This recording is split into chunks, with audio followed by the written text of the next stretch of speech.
बांटो इसे। जैसे ही बच्चा 12 वर्ष का हो जाए, उसे क्रिया योग सिखाना शुरू करो। वैसे भी तो आप सांस लेते हो, सारी उम्र आप सांस लेते हो। और अगर सही पूछो तो पागल खानों में पागलों से ये करवाया जाए तो उनके ठीक होने की रफ्तार द्रुत हो जाएगी। लेकिन अगर आप बचपन से ही क्रिया योग कर रहे हो, आपके गुर्दे खराब होंगे ही नहीं,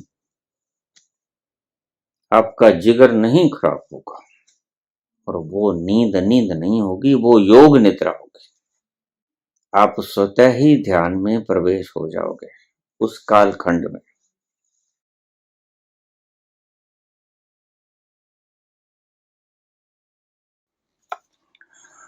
प्रणाम बाबा जी।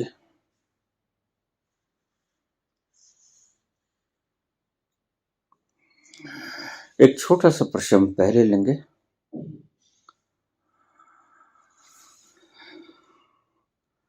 बाबा जी, क्या घर की छत पर हम चोगा नहीं डाल सकते? अगर आप भूखे हो तो कोई कहे कि खाना ऊपर छत पे मिल रहा है, वहां लगा है लंगर, वहां जाओगे कि नहीं? जाओगे। भूखे हो, छत पर भी जाओगे, तीसरी मंजिल पे जाओगे, पांचवी मंजिल पे जाओगे, भूख मिटाने के लिए।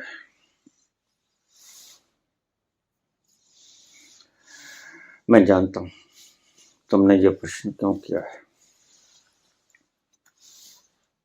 ये आजकल पाखंडी ब्राह्मण छत के ऊपर अगर चोगा डाला तो राहु दोष, उस ग्रह का दोष, राहु केतु का दोष लग जाएगा। राहु केतु इनके खुद के ऊपर बैठे हुए हैं। मैंने पहले भी कहा था, राहु केतु नामक कोई ग्रह नहीं। आप साइंटिफिकली टेलीस्कोप के जरिए देख सकते हो, बाकी आपको सभी ग्रह मिलेंगे। आसमान में राहु और केतु ये दो ग्रह नहीं मिलेंगे, क्योंकि ये है नहीं। और ये कहते हैं कि जब ग्रहण लगता है बस उस वक्त थोड़ी सी देर के लिए, उसको राहु कहते हैं। खैर, राहु का कोई मतलब नहीं, वह कोई बाधा नहीं बनता, तो मजे से छत के ऊपर चोगा डाल दिया को।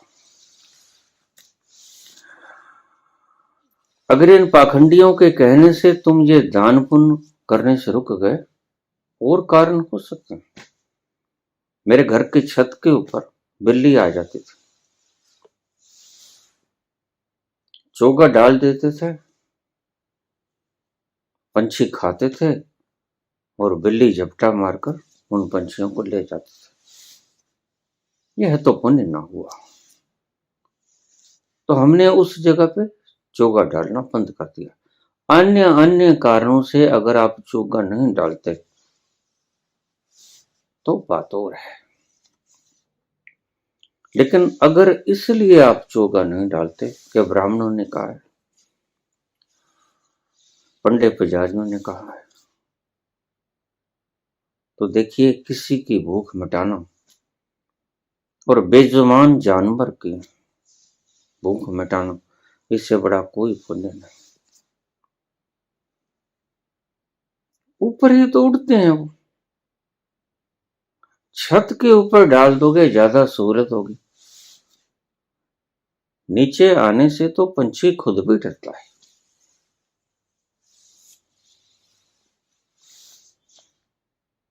मानव ऐसी भयंकर उत्पत्ति है सृष्टि की कि मनुष्य से सभी पंछी डरते हैं। वो खुद भी चाहते हैं कहीं ऊंचे से मिल जाए और वहीं से चो लें, तो डाल दो। इनकी बातों में मत आओ। भूखे को भोजन कराना पुण्य है, और पंछी भूखे होते हैं और उनकी औकात कितनी होती है, यही दो चार चोंच भर के ले जाते हैं। दूसरा प्रश्न,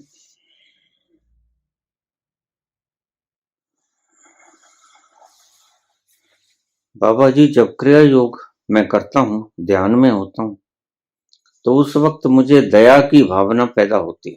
ये छोटे छोटे सवाल आपके जीवन में क्रांति ला देंगे। जब ध्यान में होता हूँ तो मुझे दया की भावना पैदा होती है। हर मनुष्य के लिए, सगे संबंधी के लिए आंसू भी आ जाते हैं अपने किए पर जब ध्यान से उठकर दिनचर्या के काम में लग जाता हूँ तो उल्टा सीधा कोई भी व्यक्ति कुछ कर देता है तो गुस्सा आने लगता है, अहंकार आ जाता है कि इसको मार डालें। ऐसा क्यों होता है? स्वाभाविक है। वही तो मैं कहता हूं, बाहर से बहिर्मुखी चेतना को खींचो, भीतर ले जाओ। आप थक गए हो, जन्मों जन्मों से चलते चलते थक गए हो, और इस थकान में झुंझलाहट होती है, आराम करने का दिल करता है। सारी दुनिया थकी हुई है, कोई शारीरिक, कोई मानसिक। तो ध्यान आराम करने का एक बड़ा सुंदर साधन है। तो जब आप ध्यान में भीतर जाते हो तो आप किसके करीब होते हो? बहुत बार आपको पहले भी बताया, आप परमात्मा के करीब होते हो। जैसे जैसे गहरे जाओगे उस दया के, करुणा निधान के करीब जाओगे। सीधी सी बात है। जैसे जैसे उसके करीब जाओगे, ध्यान में भीतर उतरोगे, तो आपको दया की भावना आएगी, करुणा की भावना आएगी। और जैसे जैसे आप बाहर आओगे, बहिर्मुखी होगे, आप उससे दूर होते चले जाओगे। इसे पैमाना समझ लेना, इट्स ए मेजरमेंट। इसको पैमाना समझ लेना कि उसके जितने करीब होगे, प्रेम की और दया की और करुणा की भावना, सद्भाव की भावना बढ़ती जाएगी, आनंद आएगा। सद्भावना में, दया में, करुणा में सदा ही आनंद है, सुख है। और जैसे जैसे आप उस तत्व से दूर होते चले जाओगे तो निर्दयी हो जाओगे, करुणा समाप्त हो जाएगी, प्रेम की जगह घृणा उत्पन्न होगी, सद्भाव की जगह नफरत पैदा होगी, बुरे बुरे विचार आएंगे। अगर कोई व्यक्ति बुरा कर्म कर देगा, कोई तुम्हारे आगे, बुद्ध के ऊपर थूक जाता है, बुद्ध गुस्सा नहीं करते, आनंद गुस्सा कर जाते हैं। देखिए पास बैठे दोनों का तल, आनंद बहिर्मुखी है, बुद्ध अंतर्मुखी। बुद्ध बड़े शांत रहते हैं। बुद्ध के ऊपर किसी ने थूक दिया है तो बुद्ध पूछते हैं, बनते, ये तो मैं समझ गया, कुछ और भी कहना चाहते हो? और वो चला जाता है। तो आनंद कहता है, हम 50,000 लोग आपकी रक्षा के लिए तैनात हैं, आप हमें थोड़ा सा इशारा कर दिए होते, बस एक एक बोटी हमारे हिस्से आती। अब देखिए उसका तल और देखिए उसका तल। कारण बुद्ध अंतर्मुखी है, उसके करीब हैं जो दया का स्रोत है। जो प्रेम का स्रोत है, जो आनंद का स्रोत है, वह आनंद मगन है। अगर कोई उसके ऊपर थूक भी गया तो उस आनंद में जरा भी फर्क नहीं पड़ता। और जैसे जैसे अंदर जाओगे शरीर का मोह कम होता जाएगा, और जब आप बिल्कुल ही अपने आप में स्थिर हो गए, स्थिति प्रज्ञ हुए, तो फिर दया ही दया रह जाएगा। इसलिए संत बांटते हैं, और आप क्या कुछ नहीं लिख देते हो संतों के लिए, और लिख देते हो, गालियां निकाल देते हो, थूक देते हो, यही बस नहीं, जहर पिला देते हो, हाथ पांव काट देते हो, सलीब पे लटका देते हो। कसूर उनका क्या है? उन्होंने कोई कत्ल नहीं किया, बस उन्होंने तुम्हारे पाखंडों का नाश किया, और पाखंडों का नाश होना भी चाहिए, लेकिन आप इसे बर्दाश्त नहीं करते। आप उससे रिवेंज लेते हो, बदला लेते हो। जैसे जैसे आप अंदर जाओगे, ध्यान में जाओगे, तैसे तैसे आप उस स्रोत के करीब जाओगे, और उस स्रोत के करीब जाओगे तो उस स्रोत के सारे गुण आप में आते चले जाएंगे। मौन हो जाओगे आप, क्योंकि वह परम मौन है, वह चुप है। आनंदित हो जाओगे, वह आनंद का सागर है। हल्की हल्की मस्ती छाएगी, क्योंकि वह परम मस्ती है। खुशी चारों तरफ से घेर लेगी, क्योंकि वह खुशी का समुद्र है। जो जो गुण उस तत्व में, परम पिता में है, वो सभी गुणों के तुम करीब जा रहे हो। जैसे आपने देखा, कोई बर्फ का घर हो और उसमें आप चले जाओ, तो आपको गर्मी लगेगी? नहीं लगेगी, ठंड लगेगी। और अगर तप्त ज्वालाओं से युक्त घर के अंदर आप चले जाओ, तो आप जलोगे। तो जैसे बाहर आ जाओगे तो संसार एक जलन है, संसार जलता हुआ समुद्र का भंडार है, और भीतर आनंद का सागर, शांति, दया, सौहृद, करुणा।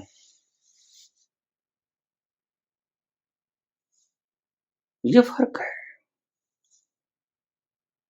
तो इसलिए विक्षिप्त होना हो तो बाहर चले जाओ, क्रोधित होना हो, घृणित होना हो, बाहर चले जाओ, और अगर आनंदित होना हो, प्रेम से भरना हो, करुणा से युक्त होना हो, उस प्यार के सागर का लुत्फ लेना हो, तो अपने भीतर चले जाओ। दो ही तो रास्ते हैं, अंतर्मुखी या बहिर्मुखी। अब ये चॉइस आपकी है। तो पूछा है, जब मैं अंदर चला जाता हूं अपने ध्यान में,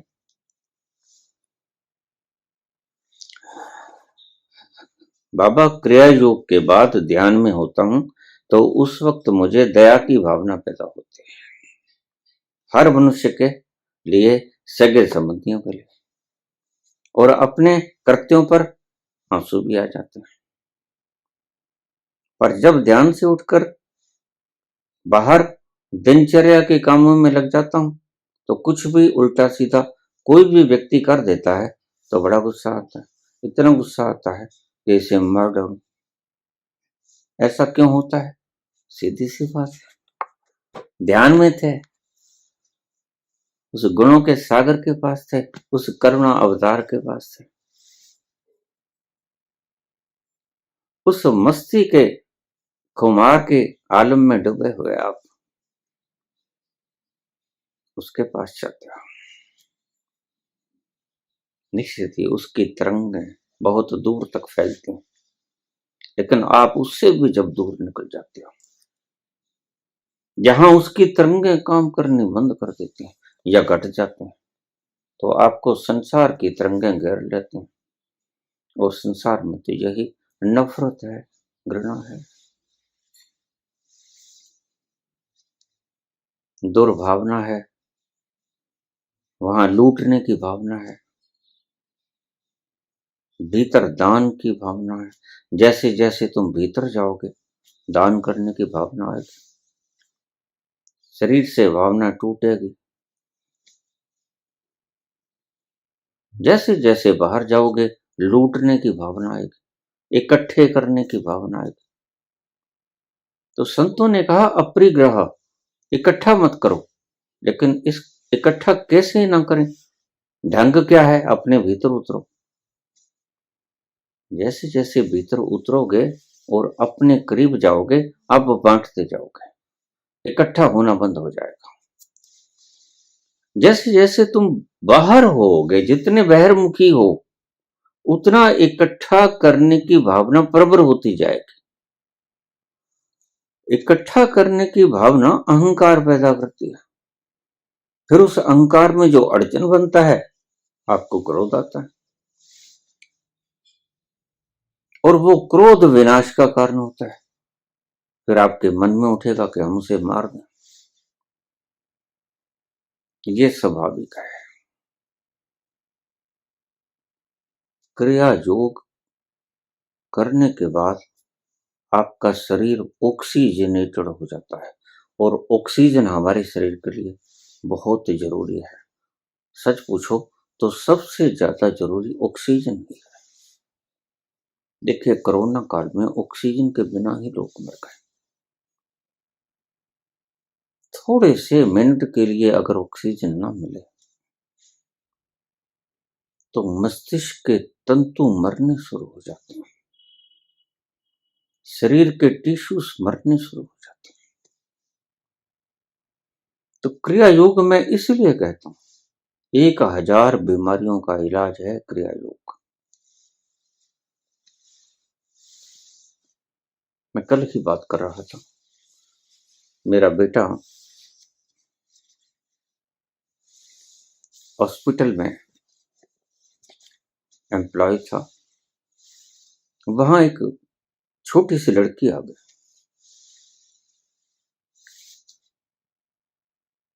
तो इन लोगों ने तोते तोतियां पाल रखे हैं, तोते तोतियां। तो लड़की आके बोलने लगी बेटे से कि आप स्मार्ट तो वैसे ही बहुत हो, लेकिन अगर आपको एक छोटी सी बात, छोटी सी क्रिया बता दूं तो आप ज्यादा स्मार्ट हो जाओ।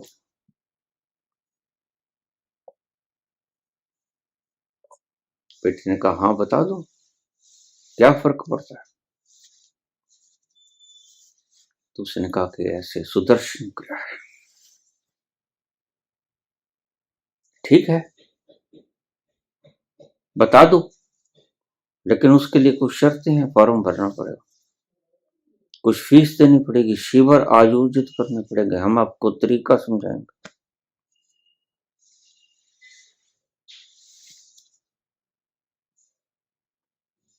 और इतने शिविर अटेंड करने पड़ेंगे, और उससे क्या होगा। तो उससे कुछ फायदे गिना दिए उसने, शरीर के, मन के, दिल के, अंगों के। ठीक, अब बेटा तो रोज क्रिया योग करता।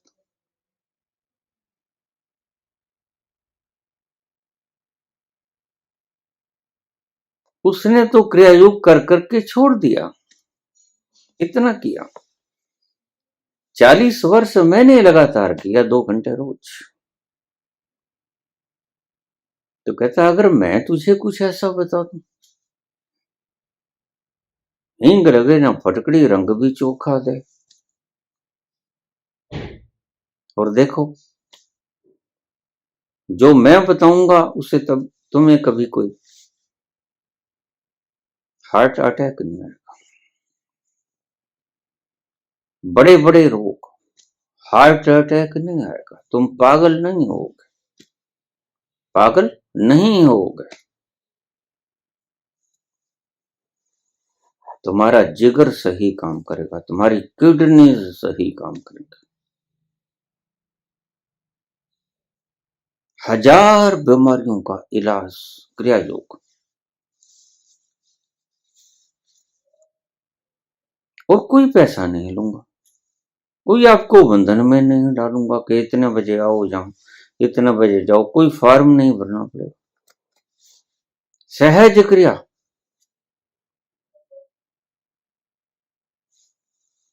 और तुम्हारा धन्यवाद भी करूंगा। क्यों धन्यवाद? इसलिए करूंगा कि बाबा जी ये चीज बांटने के लिए दिए हैं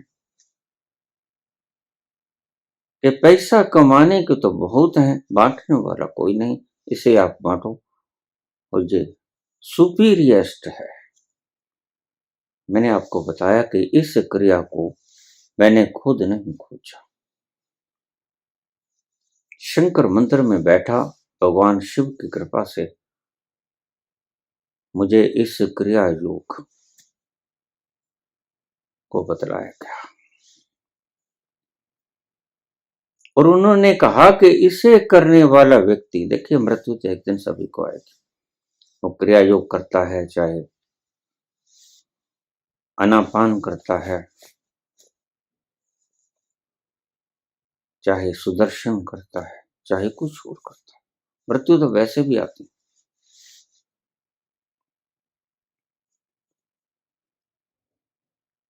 लेकिन इसके करने से, क्रिया योग के करने से जितना जीवन आपने जीना है, बड़ा आनंद पूर्वक जीवन जियोगे। थोड़ा सा ऐसे करके देखो, नाक से सांस खींचो, फेफड़े भर लो, फिर पेट भर लो,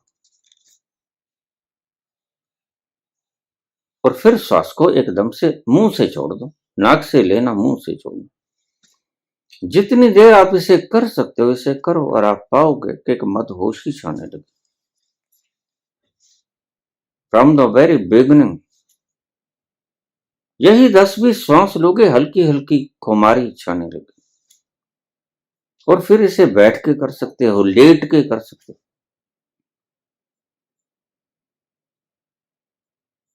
दौड़ लगा के जब आए हो तब भी कर सकते हो, खेल कूद करते भी इसे कर सकते हो,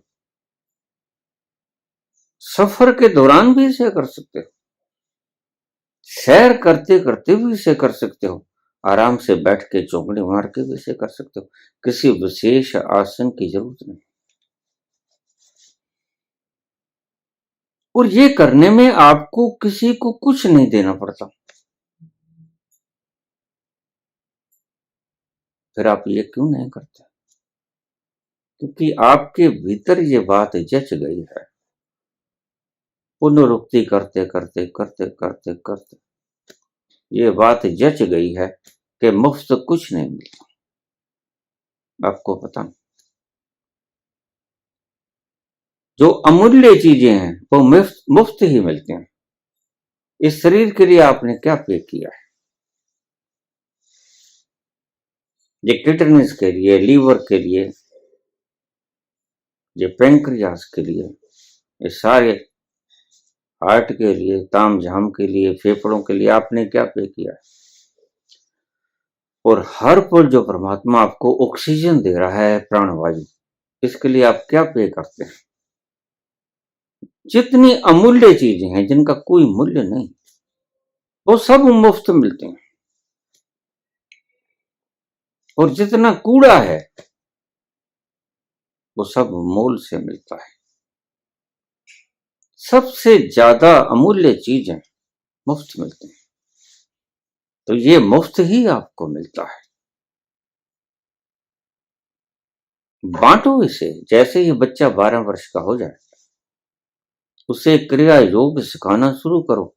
वैसे भी तो आप सांस लेते हो, सारी उम्र आप सांस लेते हो, और जब सांस रुक जाता है तो आपको पता है क्या होता है।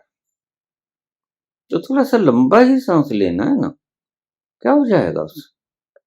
थोड़ा लंबा सांस खींचो, फेफड़े भर लो पूरे। आप अपने पूरे फेफड़े कभी भरते नहीं। परमात्मा ने जितने फेफड़े आपको दिए हैं आप उनका उपयोग नहीं करते। पूरे फेफड़े भर लो और फिर पेट भर लो। ये इनहेलिंग हो गई, अब एक्सहेल करो और एकदम से मुंह से छोड़ दो। इतनी सरल सी प्रक्रिया, और कहीं भी कर सकते हो। थोड़े से हवादार कमरे में कर सकते हो, ऊपर छत के ऊपर जाकर कर सकते हो, अगर सामने कोई बाग बगीचा है उसमें निकल जाओ। इनहेल और एक्सहेल, इसमें कोई मंत्राभिषेक थोड़े करना पड़ता है जो आपको सीखना पड़ेगा। श्वास तो आपको प्रकृति ने ही सिखा दिया। आप सभी जानते हो श्वास कैसे लेना और छोड़ना कैसे।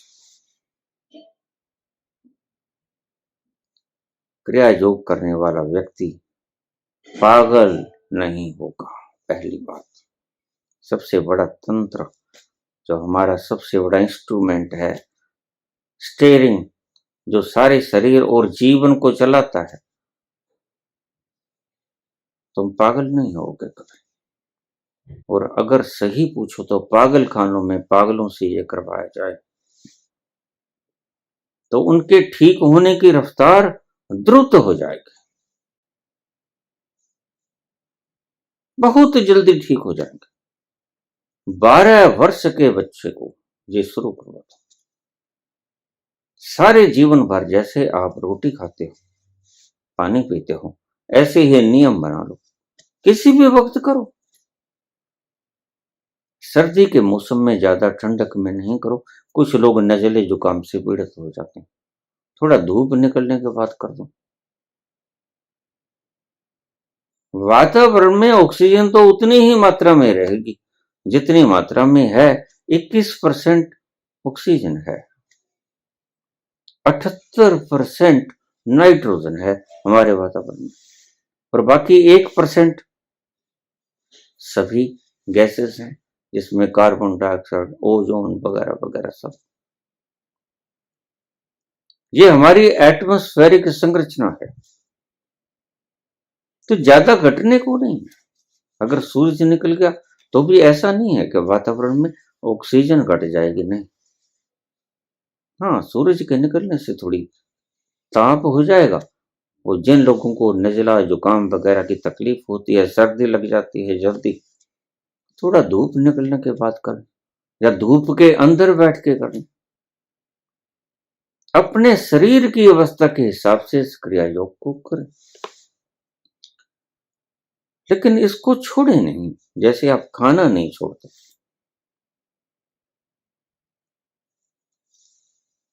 और अगर छोड़ें तो किसी वक्त शाम को कर लें, दिन में किसी वक्त ही कर लें।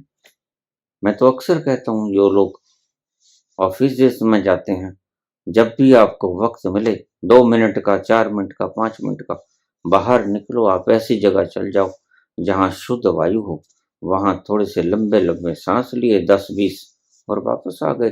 देखो आप कितना फ्रेश महसूस करोगे। डिप्रेशन है, सोच रहे हो,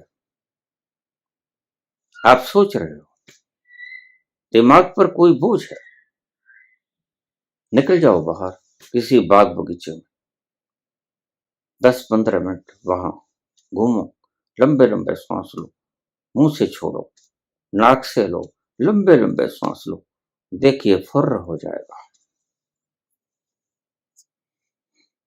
आपका तनाव फुर्र हो जाएगा। डिप्रेशन के लिए कितने कितने मोटिवेशंस भी कराते हैं। ये छोटी सी मैं गुजारिश करूंगा इन मोटिवेशन स्पीकर से, आप भी करें और लोगों को भी बताएं।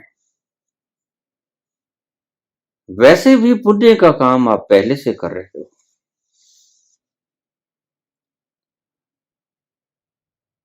लोगों को ये क्रिया भी बताएं।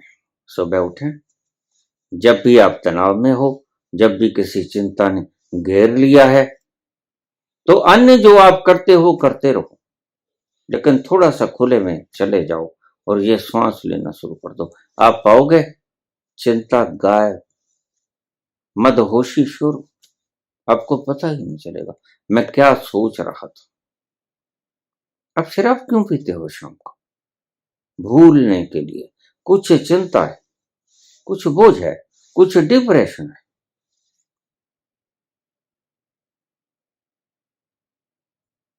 तो बच्चों को सिखाओ, क्रिया योग सिखाओ। ठंडी हवा में,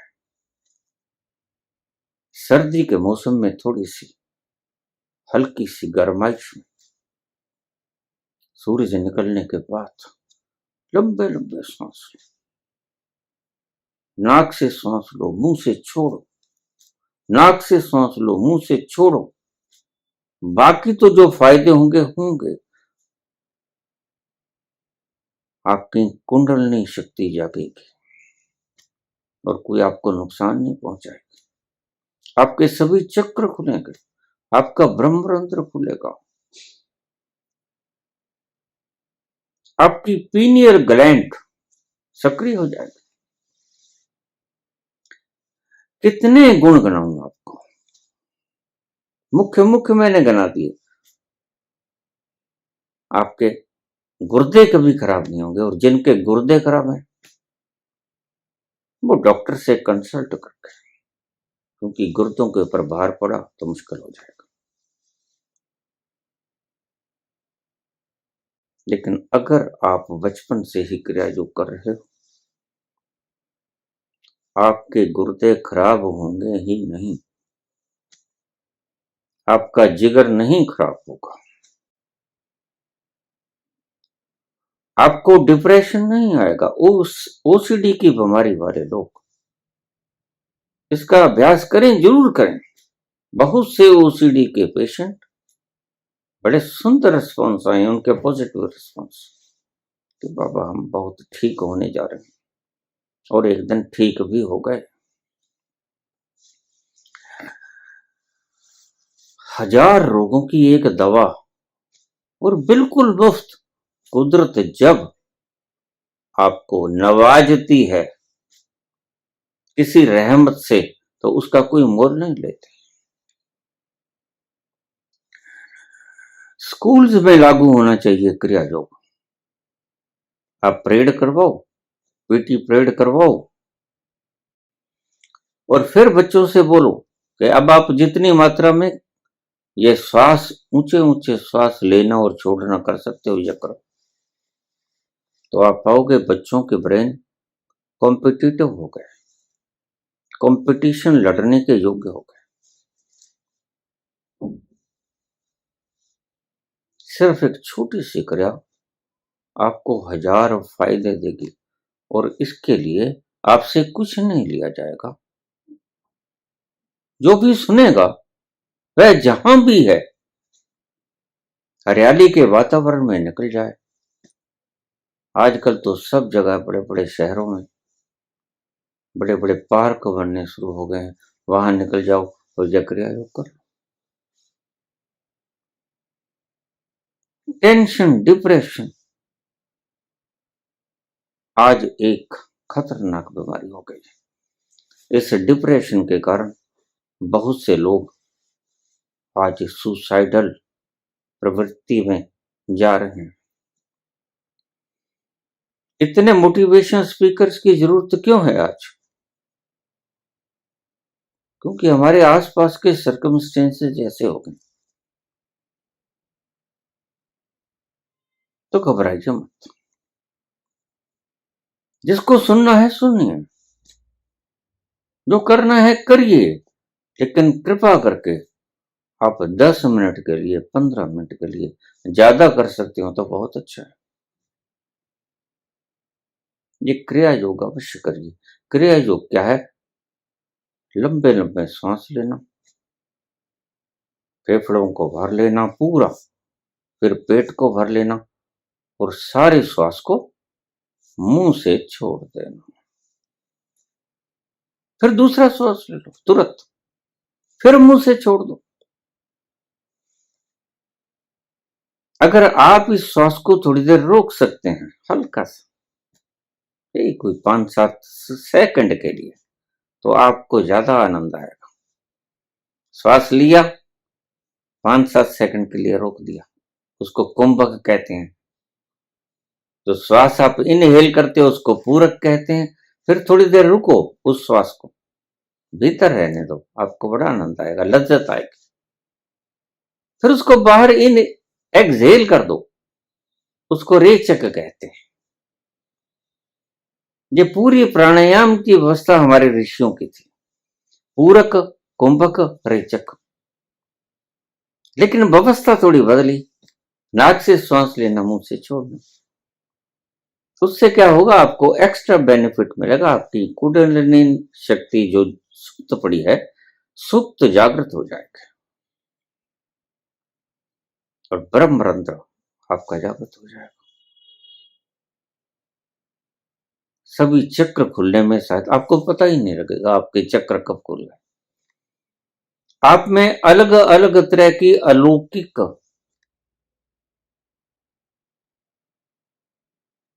ये गुण कैसे आने शुरू हो गए, आपको पता ही नहीं चलेगा। एक छोटी सी क्रिया, सुबह 15 मिनट लगा दो, ज्यादा लगा सको, मैं बार बार कहता हूं तो बड़ा अच्छा है। शरीर में तो इसका फायदा होगा ही होगा, क्योंकि ब्लड का काम क्या है, हार्ट का काम क्या है, जब पंप करता है क्यों करता है? To provide the oxygen to the parts of our body. हमारे शरीर के सभी अंग प्रत्यंगों को ऑक्सीजन की सप्लाई करना, क्योंकि ऑक्सीजन जीवन है। और ये हार्ट का यही काम है। और फेफड़ों का क्या काम है? फेफड़ों का काम है कि जो काम करते हो आप, जैसे मैं बोल रहा हूं तो खून थोड़ा थोड़ा अशुद्ध हो रहा है, तो जो आर्टरीज हैं और जो वेन्स हैं, वेन्स खींचती हैं खराब खून को और उसको फेफड़ों में ले जाती हैं, फेफड़े उसको शुद्ध कर देते हैं। जो आप ऑक्सीजन ग्रहण करोगे, ध्यान से सुनते रहे, जो आप ऑक्सीजन ग्रहण करोगे तो हार्ट पंप करेगा, वेन्स के द्वारा उसको खींचेगा खून को सारे शरीर में से। तो आपके जो भीतर आपने ऑक्सीजन भरी है, वो ऑक्सीजन उस गंदे खून को साफ कर देगी। वो जब आप एक्सहेल करोगे, वो सारी विशुद्धि उस एक्सहेल किए हुए श्वास के साथ निकल जाएगी।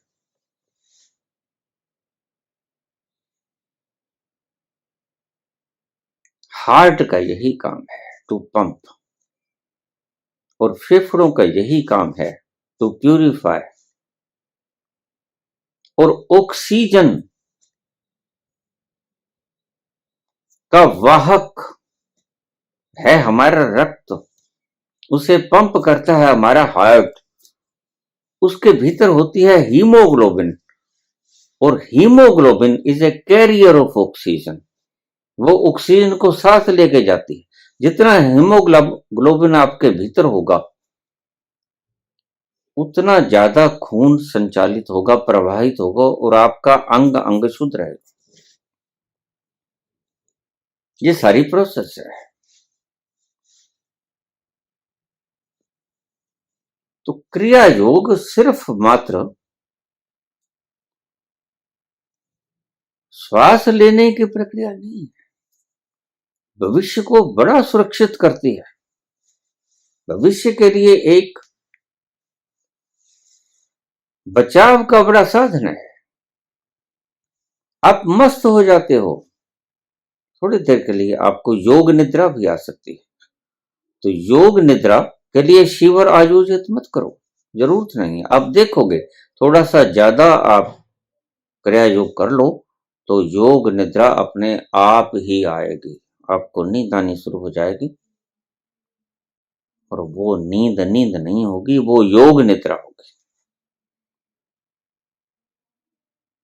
आप स्वतः ही ध्यान में प्रवेश हो जाओगे उस कालखंड में।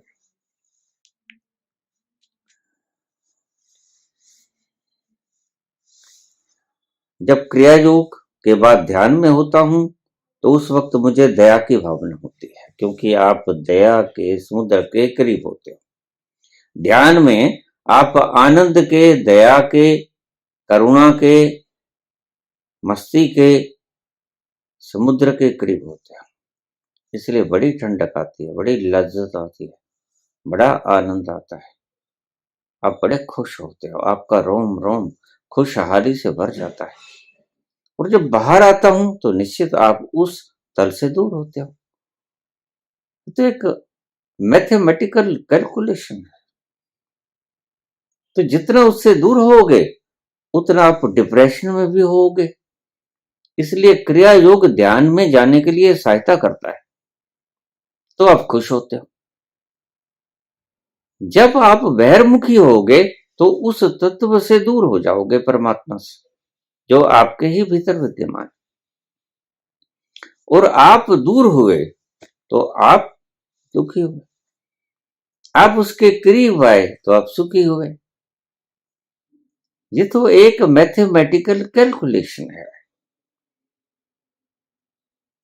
अच्छा किया पूछ लिया, बहुत से लोगों के ये प्रश्न मेरे पास पहले भी आए हैं। पर जब ध्यान से उठकर कोई कुछ थोड़ा सा उठपटांग कर देता है तो बड़ा गुस्सा आता है कि इसको मार डालें। हाँ, बिल्कुल ऐसा होगा। और क्रिया योग के बाद जो धूल उठेगी, जैसे हम फर्श को साफ करते हैं बुहारी से, झाड़ू से, तो धूल उठती है।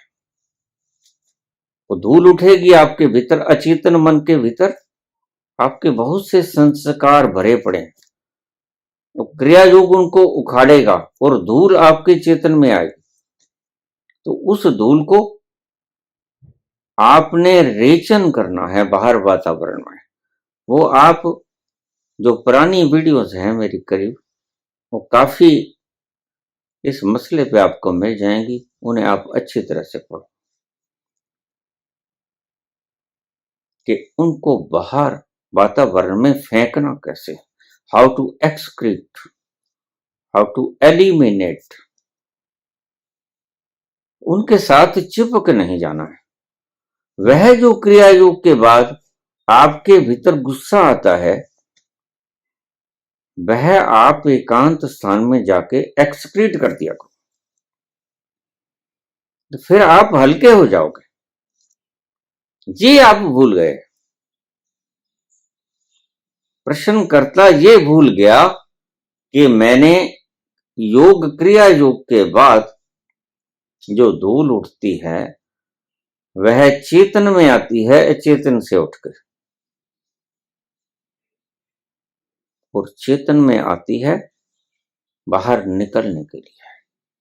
तो बाहर निकलेगी, आप उसको आराम से एटमॉस्फेयर में निकाल दो। छत पे चले जाओ, जब गुस्सा आए किसी कोने में चले जाओ, वहां जाके निकाल दो, भावनाओं को निकाल दो। गुस्से की हैं, क्रोध की हैं, अहंकार की हैं, या डिप्रेशन की हैं, तो आप एकांत कमरे में जाके उन्हें निकाल सकते हो। ये जो आज जितने फूफा वाले लोग बैठे हैं, जो आपका इलाज कर रहे हैं, जो जिन्न भूत प्रेत आपके भीतर प्रवेश हो जाते हैं, ऐसा कुछ नहीं।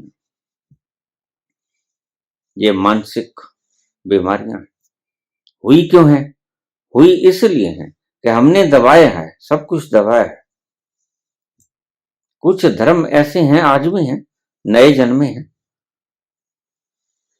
वो कहते हैं ढक दो, बाहर मत आने दो,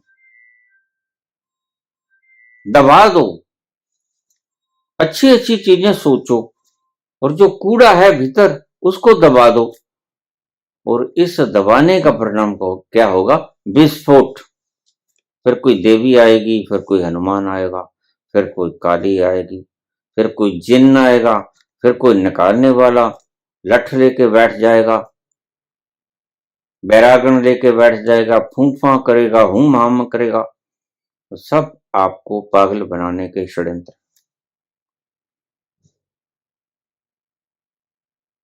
ये साइकोलॉजिकल डिजीज हैं, ये जो सामने बैठा है, जो बाबा हैं, ये करते कुछ नहीं, कुछ नहीं होता है। ये आदेश करते हैं, ऐसे कर दे, वो ऐसे कर दे। वो सिर्फ आपके भीतर भावनाएं, मोटिवेशन स्पीकर का काम ही करते हैं ये लोग। पॉजिटिविटी आपके भीतर फेंक देते हैं, क्योंकि जब आप जाते हो तो समर्पण भाव से जाते हो। तो समर्पण भाव से जो भी कोई आएगा उसके भीतर हम पॉजिटिव संरचनाएं बड़े आसानी से फेंक सकते हैं। वो तरंगे हम बड़ी आसानी से फेंक सकते हैं। और अगर कोई व्यक्ति समर्पण भाव से नहीं आएगा तो हम कितना ही कोशिश कर लें, उसके भीतर उतरेगी नहीं बात, वो उसे एक्सेप्ट नहीं करेगा, क्योंकि उसका चित्त आक्रामक है, अटैकिंग प्रवृत्ति है, एक्सेप्टिंग नहीं है। तो जब आप किसी गुरु के पास जाओगे, आपको कोई बीमारी है, किसके भूत प्रेत चिपड़ गया है, किसी में कोई देवी आती है, कोई काली पीली आती है, तो आप उसके पास जाओगे तो वो आपसे कहेगा ये मुल्ला है, ये फलां है, ये मौलवी है। किसी मौलवी के पास जाओगे, वो कहेगा ये हिंदू है। ऐसे ही चलेंगे बात। तो ये उसको निकालने का आफंड करेंगे, उस आफंड के अंदर, पाखंड के अंदर वो जो भी कुछ उनका फार्मूला वो करेंगे, फार्मूला कुछ भी बरतने। लेकिन असल में बात यह है कि आप बीमार नहीं, आपको मानसिक तकलीफ ये है कि आपके समाज ने आपको दबाना सिखाया है, टू सुप्रेस, आपकी भावनाओं को दबाना सिखाया है। देखिए, क्रोध आए तो दबा दो। अब आपका बॉस आपको कुछ कह देता, बड़ा गुस्सा आता, लेकिन बॉस के सामने गुस्सा नहीं निकालते। अगर गुस्सा निकालोगे तो आप सस्पेंड हो जाओगे। अभी कल ही कुछ लोगों ने लोकसभा में गुस्सा निकाला, हाँ, क्या हाल हुआ, कैसे निलंबित हो गए, यू आर सस्पेंडेड। तो गुस्सा निकालना है तो भाई घर निकालो जाके। यहां निकालोगे तो यहां जो गुस्सा जिसके सामने निकाल रहे हो वो फिर आपको आपकी नौकरी छीन लेगा, आपकी पदवी छीन लेगा, उपाधि छीन लेगा।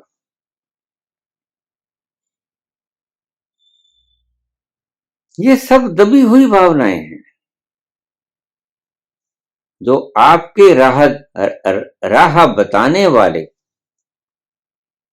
लोगों ने आपको बताई है। क्रोध आए, देखिए इतने लोग बैठे हैं, आपको आपकी इमेज बड़ी शराफत की इमेज है, आप तो बड़े कूल माइंडेड हो, लेकिन गुस्सा आ गया, अब इसको बचा के रखना है। अब इस इमेज को बचाना है नकदी। गुस्सा आपको सदा ही आता है, सभी को आता है। जो जीवित प्राणी है उसको गुस्सा आता है, मुर्दे को गुस्सा आता नहीं। मुर्दे को ठुड्डे मारते रहो, वो नहीं गुस्सा करेगा, क्योंकि वो जीवित नहीं है, मृत हो गया। जीवित को गुस्सा आएगा। और आपके समाज ने सिखाया और आपने इमेज बनाई कि मैं तो गुस्सा करता ही नहीं, मैं तो बड़ा कूल माइंडेड हूं। लेकिन गुस्सा आ गया, अब ये छुपाना है, इमेज बचानी है, ये मूर्ति टूट जाएगी, भंग हो जाएगी और लोगों को असलियत का पता चल जाएगा तो आप दबा लोगे, ढक्कन लगा लोगे उसके ऊपर, प्रेशर कुकर की तरह। लेकिन ध्यान रखना, ढक्कन कब तक लगाओगे? भीतर की भावनाएं तो प्रति पल उठ रही हैं, फिर कोई और कबाड़ा हो जाएगा, फिर कोई और कबाड़ा हो जाएगा। फिर क्या होगा? अगर आप वो जो भाप निकलती है प्रेशर कुकर के अंदर ऊपर से, वो भाप निकलने के स्थान को दबा लोगे अच्छी तरह से, उसके ऊपर ऐसा वेट रख दोगे कि भाप बाहर निकल ना सके, तो फिर क्या होगा वो आप जानते हो, फिर कोई दुर्घटना घटे।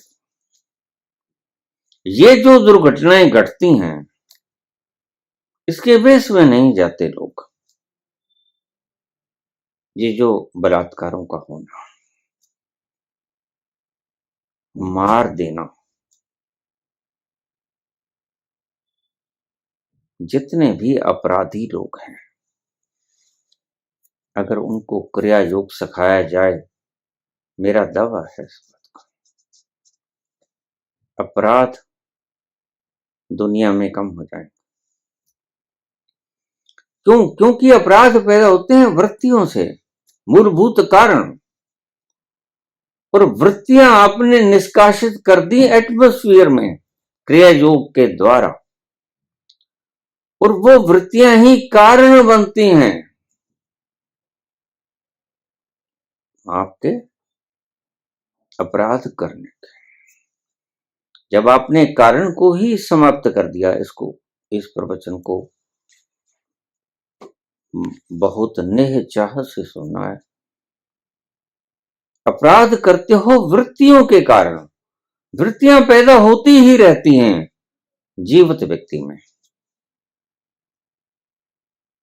आपका समाज सिखाता है, या आप खुद अपनी इमेज बना लेते हो कि मैं तो भाई बड़ा सत्यवादी हूं, मैं तो निरअहंकारी हूं, मैं कभी अहंकार नहीं करता, मैं अक्रोधी हूं, मैं शांति प्रिय हूं। लेकिन क्रोध तो आएगा,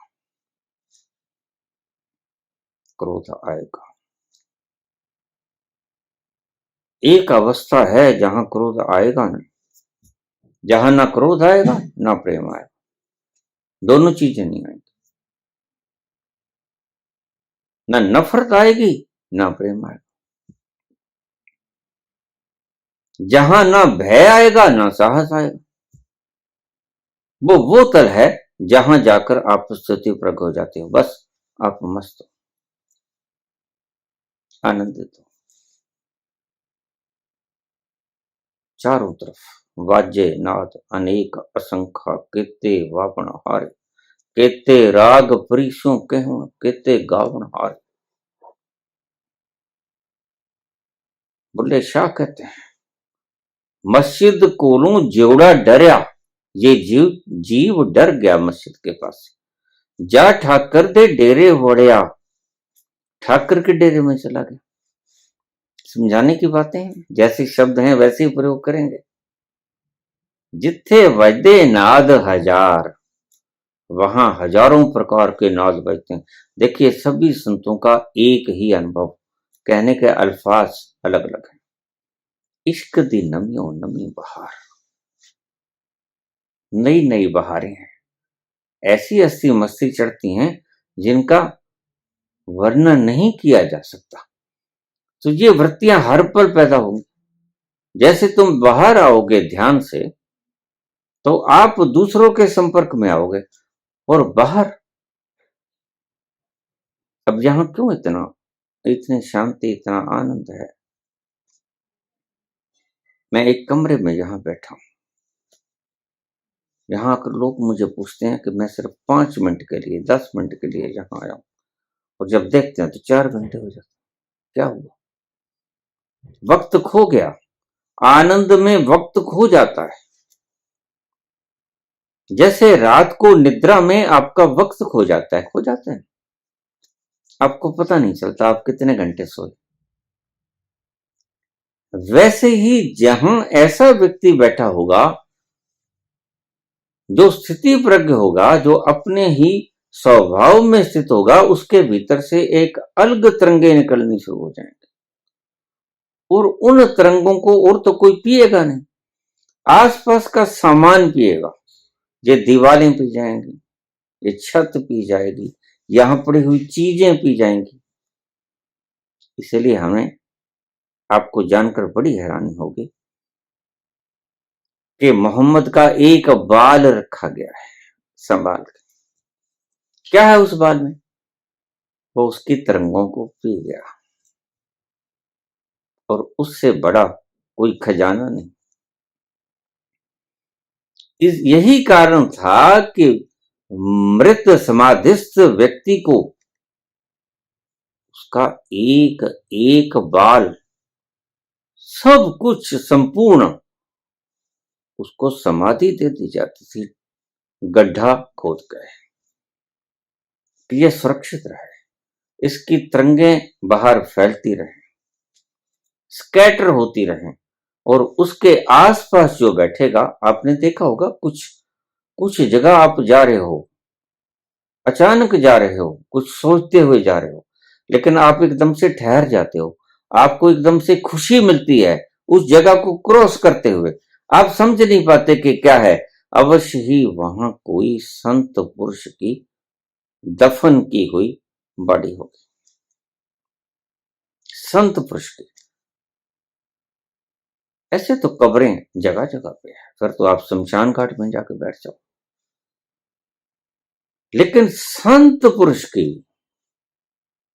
जो कब्रें हैं, जो समाधिस्थ हो गया, संबोधि को प्राप्त हो गया, उसके भीतर रोम रोम से, उसके अस्थि पिंजर से तो सारी तरंगें निकलती रहेंगी, अनंत वेला तक निकलती रहेंगी। और दूसरा, हमारे शास्त्रों में शमशान घाट में जाकर साधना करने का प्रावधान था। ये अघोरी लोग शमशान घाट में जाके साधना करते हैं, उसका मतलब यही था। कुछ लोग ऐसे हैं जो पहुंच गए हैं, जो प्रबुद्ध हो गए हैं, लेकिन उन्होंने बताया, बस मस्ती आनंद में बैठे हैं, कोई बोलते नहीं, तो मिल जाता है खा लेते हैं, पड़े रहते हैं, बस खत्म हो गया सारा भाग दौड़ का सिलसिला। होते तो करोड़ों में से एक, कभी कभी ऐसा संत है जो पहचान में नहीं आता और चुपचाप विदा हो जाता है, तो ऐसे लोगों को हम साधारण व्यक्ति समझ लेते हैं। वो दफन कहाँ होंगे, या वो जलाए कहाँ जाएंगे, शमशान घाट में या कब्रिस्तान में? कोई तो होगा ही, कभी तो। इसलिए पुराने कब्रिस्तानों में कोई तो व्यक्ति दफन होगा, और पुराने शमशान घाटों में कोई तो व्यक्ति ऐसा होगा जिसने उन तलों को छू लिया है। वो जो किरणें फैली उसके मरते वक्त, उसके अंतिम संस्कार के वक्त, वो शमशान घाट के भीतर ही घूमते रहते हैं। इसलिए शमशान घाट के भीतर बैठकर साधना, मैंने भी 3 साल तक साधना की है शमशान घाट में, कब्रिस्तान के पास बैठकर, वहां तो बॉडी ही दफन है ना, साधना करने का इसलिए बताया सूफी संतों ने कि वहां तरंगे हैं। कोई तो ऐसा व्यक्ति होगा जो मूक रूप से विदा हो गया होगा, जिसने ख्याति नहीं ली होगी, जिसने बताया नहीं होगा। ये कारण था कि मज़ारों के पास माथा टेकना, यद्यपि आज तो ये एक पाखंड हो गया है, कुरीति हो गई है। हम मन्नतें मांगते हैं, हमें पता नहीं कि यह व्यक्ति सिद्ध है यहाँ जो दफन है, क्योंकि मुस्लिम और ईसाइयत, इसके अंदर व्यक्ति को दफन ही किया जाता है।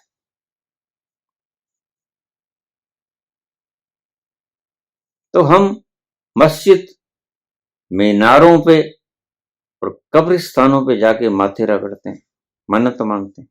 उनका कारण यही था कि अगर कोई व्यक्ति सिद्ध चला गया हो बिना बताए, तो उसकी तरंगें वहां रहेंगी और उन तरंगों के आसपास अच्छी रूहें भी फिरेंगी, और वो अच्छी रूहें आपका काम पूर्ण कर देंगे, आपको सहायता करेंगे। ये इसका कारण था। तो जैसे ही आप क्रिया योग से बाहर आओगे तो संसार के लपेटे में आ जाओगे। बाहर तरंगे और हैं, ध्यान में तरंगे और हैं। ध्यान में तो आप उस परम संकल्प, परम शांति और परम आनंद के, मस्ती के सरोवर के पास बैठे हो, वहां तो कोई गड़बड़ है नहीं। एक आपको और बता दूं, जो ध्यानस्थ व्यक्ति है उसके ऊपर श्रृंगारणी कृत्या तक भी काम नहीं करते। जो ध्यान में गया हुआ व्यक्ति है उसके ऊपर श्रृंगारणी कृत्या तक भी काम नहीं करते। श्रृंगारणी कृत्या सबसे बड़ी विनाशक शक्ति है, तंत्र में इसे माना गया है। लेकिन समाधिस्थ व्यक्ति पे और जो ध्यान में बैठा है उसके ऊपर ऐसी कोई चीजें असर नहीं करती, क्योंकि उसकी आपकी फील्ड बननी शुरू हो जाती है, उसका आपका सर्कल घेरा बनना शुरू हो जाता है। जैसे तुम ध्यान में जाते हो तुम्हें पता नहीं होता, लेकिन पहचानने वाला तुम्हारे ओरे को देख के पहचान लेगा कि आप ध्यान में बैठे हो। तो उस ध्यान के आसपास किसी भी तरह की खराब रूह, नेगेटिव रेंज या किसी प्रकार की तंत्र विद्या वगैरह असर नहीं करेगी। और जैसे ध्यान से बाहर आए आप, तो आप उस संसार के खराब तरंगों के लपेटे में आ गए। इसलिए आपको गुस्सा भी आएगा, स्वाभाविक आप सेंसिटिव हो, अहंकार भी आएगा, सारे विकार आएंगे, घृणा भी आएगी, दंड देने का भी मन होगा, यह सब कुछ आएगा और यह स्वाभाविक है। बस इसे आए तो आप इसे दूसरे व्यक्ति के ऊपर, ऑब्जेक्ट के ऊपर मत निकालना। धीरे धीरे आपको अभ्यास हो जाएगा, पहले तो नहीं आपको पता चलेगा, पहले तो आप बेहोशी में सारा कुछ करोगे, लेकिन धीरे धीरे आपको पता चल जाएगा कि क्रोध आ रहा है। आंखें फड़कनी शुरू हो जाएंगी, कान बजने शुरू हो जाएंगे, दांत बजने शुरू हो जाएंगे, उथल पुथल मचनी शुरू हो जाएगी। तो आप समझ जाना, अलर्ट हो जाना, निकल जाना, खिसक जाना, आराम से बैठ जाना कहीं जाकर। आप पाओगे थोड़ी ही देर में, मात्र 5-10 मिनटों में वो ढल गया गुरूर सारा, वो निकल गया, एक्सक्रीट हो गया। उस वक्त को बचा लो। तो संतों ने एक बड़ा सुंदर तरीका बताया तंत्र में कि जब भी कभी ये सारे विकार जिन्हें तुम कहते हो दुश्मन है, तो ये एनर्जी के प्रारूप ही, क्योंकि मुर्दे में ये कोई भी विकार नहीं होता, ना काम होता है, न क्रोध होता है, न लोभ, न मोह, न अहंकार। ये पांचों विकार शक्ति का स्वरूप ही है। तो तंत्र में एक बड़ा सुंदर उपाय बताएगा कि जब भी ये विकार आपको घेरे तो आप एक तरफ हो लो, खिसक जाओ, उस सर्कमस्टेंस से, उस दायरे से बाहर हो जाओ, एक कमरे में अलग हो जाओ। अगर आपके पास सुविधा है तो अंदर से चिटकनी बंद कर लें और सहज होके बैठ जाओ शव आसन में, जैसे मुर्दा पड़ा होता है। और जो निकलता है निकल ले दो दिमाग में से। क्रोध है क्रोध निकलेगा, काम है काम निकलेगा, मोह है मोह निकलेगा, अहंकार है अहंकार निकलेगा, सब निकलेगा, गाल बजेंगे, दांत बजेंगे, सब भीषण भीतर से तूफान टकराएंगे और धीरे धीरे वो शांत होता जाएगा। यही था जो आप दूसरे आदमी के ऊपर बरसाते, और यही है जो वातावरण में बिखर रहा है। तो चिटकनी निकाल के लगा के आप लेट जाओ शव आसन, जैसे मुर्दा लेटा होता है, और कुछ ना करो, ये अपने आप ही निकल जाएगा। कोई भी वृत्ति हो, काम आपने यही करना है। वृत्ति कोई भी हो, लेट जाना है एक कमरे में, भीतर से चिटकनी लगा लो और शवासन में लेट जाओ। अगर लेटे लेटे नींद आ जाए तो सो जाओ। आप पाओगे जिंदगी खुशहाल हो गई, क्योंकि अगर ये कूड़ा आप दूसरे के ऊपर गिराते तो वह प्रत्युत्तर देता, दूसरा भी आपके जैसा ही अज्ञानी, और फिर आप उस प्रत्युत्तर को दुगना करके उसके ऊपर फेंकते, वो फिर और दुगना करके, एक दुष्ट चक्र शुरू हो जाता और बर्बादी का ये प्याम शुरू हो जाता। सब चीजों से बच जाओगे अगर थोड़ी सी अवेयरनेस आप उस वक्त दिखला गए। जब भी आपको ये चीजें उठें जिन्हें आप शत्रु कहते हैं, काम, क्रोध, लोभ, मोह, अहंकार,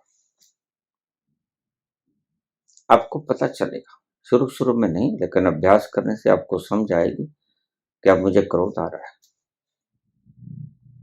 बाद में तो सभी पश्चाताप करते हैं। तो उस वक्त आप एकांत कमरे में खिस के जाना, बस आपका मन चाहे आपको कुछ भी कहे, लेकिन आप वहां से निकल जाना। भीतर से आप चिटकनी बंद कर लेना और शव आसन में लेट जाना। जितनी भी देर हो आप हल्के हो जाओगे, आपको नींद भी आ सकती है। और जब आप उठोगे तो आप कहोगे बहुत बढ़िया हुआ, आज तो एक दुष्चक्र से बच गया, आज तो जिंदगी बर्बाद होते होते रह गए, बच गए। ये कत्ल ऐसे ही होते हैं, ऐसे ही अज्ञानता में और मूर्छा में होते हैं। जितने भी पाप होते हैं मूर्छा में होते हैं। तो ये तरीका अपनाना आप तंत्र का। तंत्र कहता है 24 मिनट के लिए, एक घड़ी के लिए, 24 मिनट के लिए अगर आप शव आसन में लेट जाओगे तो आपकी जिंदगी नरक बनने से बच जाएगी। और हर बार जब भी कोई ये शत्रु आपको घेरे, आप यही काम करना, बस आप लेट जाना। धीरे धीरे ये कम होती जाएंगी। एक वक्त आएगा जब आपको कोई भी शत्रु प्रहार नहीं करेगा।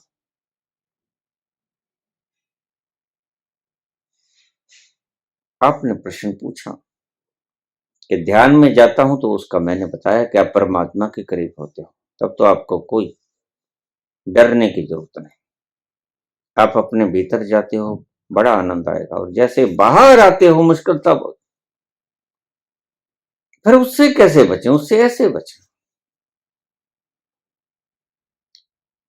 कोई ऊट पटांग करेगा, गुस्सा आएगा, क्रोध आएगा, अहंकार आएगा, मेरे होते ये कैसे कर रहा है, तो आप उसका प्रत्युत्तर दोगे। और प्रत्युत्तर देते हुए आपका विवेक हो जाएगा। उस ऑब्जेक्ट के ऊपर जब आप गुस्सा निकालोगे तो वो ऑब्जेक्ट भी आगे कोई बुद्ध नहीं, वह दुगने वेग से आपके ऊपर अटैक करेगा। आप उतने वेग से आप करोगे, बस एक दुष्ट चक्र शुरू हो गया जिसने आपकी जिंदगी को नरक बना दिया।